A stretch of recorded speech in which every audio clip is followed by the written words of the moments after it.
समस्त को नमस्कार। एबी सिंह जर्नी चैनल आपण मानक स्वागत। आज गोटे मुझे गल्प कहवाक जाऊँगी। गल्पर ना दयार फल। गोटे छोट गाँव रे रामू नामक गोटे गरीब चाषी रोते। से दिन राति माटी काम करुले। गोटे दिन से खेत को जाऊले, रास्ता देखिले गोटे आहत पक्षी भूई उपर पड़ी। से पक्षी को हाथ में उठे निज घर को नेले एवं तांकू भल कले। किछि दिन पर पक्षी सुस्थ हैला एवं आकाश को उड़ीगला। किछि मास परे रामू तार द्वारे देखिला से पक्षी फेरी आसी। तार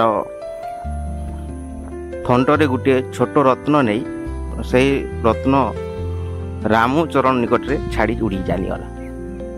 से रत्न द्वारा रामू तार जीवन को सुधारिला, किंतु से केबे गर्व करे नाही। से सब बेले कहूला दया और सहानुभूति होची मनुष्यर सबुठारु बड़ धन। वीडियोटी भल लगी लाइक शेयर सब्सक्राइब करवा के नहीं भूलिए।